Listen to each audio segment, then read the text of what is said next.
et sprintløb mellem Mads Christensen og Frederik Kuhlsten. Yes! Der er ingen regler, og det gælder om at komme først op på bjerget.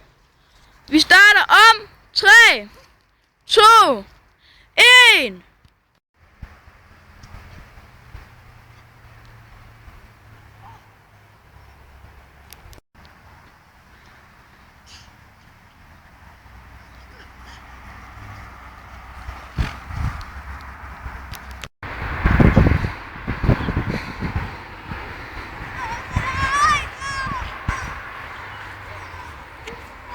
Nej, de rører ned begge to.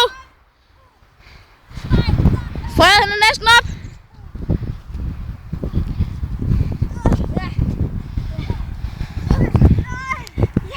Og Frederik vandt! Jeg vandt! Hurra! Frederik, nu hvor du har vundet. Ja, men du sagde jo lidt bagud. Hvad skete der? Jamen det var dårlig kondition.